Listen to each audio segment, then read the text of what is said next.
The mainstream media fawned over North Korean dictator Kim Jong Un's sister at the opening ceremonies for the Winter Olympics. We told you about that. You probably saw some of those headlines. Well, now with Ivanka Trump at the closing ceremonies, they're even going so far as to compare the two.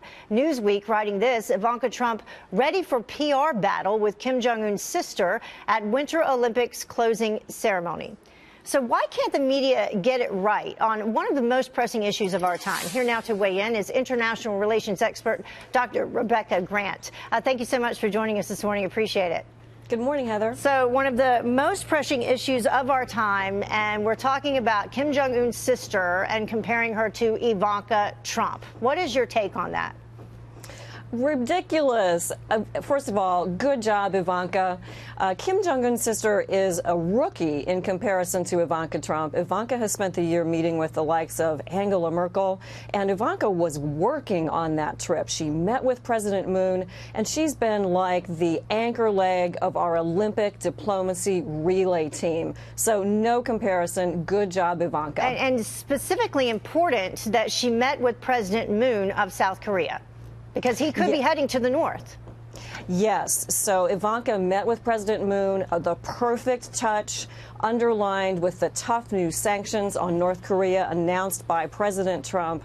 And she really gave a boost to South Korea as well, underlining that maximum pressure policy that President Moon fully supports. So what about China? And where did they play into this, and what's going to happen next? China and Russia. China and Russia, that's the big question, because we have the big news about North Korea having enough willingness to talk. And Heather, this is something that Obama couldn't get done in 8 years, and Trump has gotten it done in 1 year. There's a long way to go, but now North Korea is willing to talk to the U.S. and willing to talk about the nuclear issue. It's huge.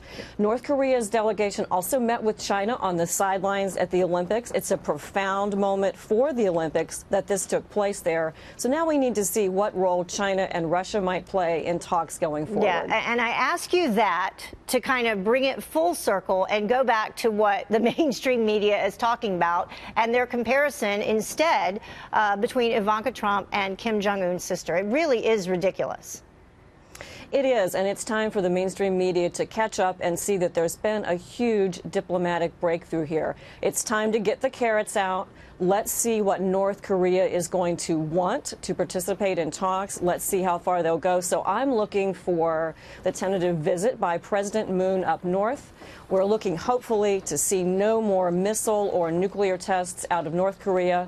We'll see the U.S. and South Korea resume some military exercises, but we have really important work and news ahead about the upcoming talks with North Korea. We're going to see progress on the peninsula this year. That's thanks to Trump. Yeah, and I wanted to ask you that. What is that thanks to? I mean, because this would be very significant if it actually does happen. And do you believe that North Korea is being honest when they say that they'll agree to these talks, as America has put forward, you know, only if you agree to denuclearize?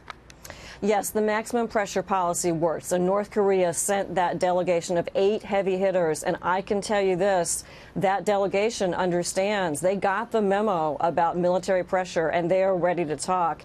Maybe they're the ones who helped persuade Kim, and maybe Kim's sister piled onto that. But what we see is that the most senior officials in North Korea want to get those talks started. All right. Well, whatever it takes. It would be great news. You're right. Thank you so much, Dr. Rebecca Grant, joining us this morning. Appreciate it.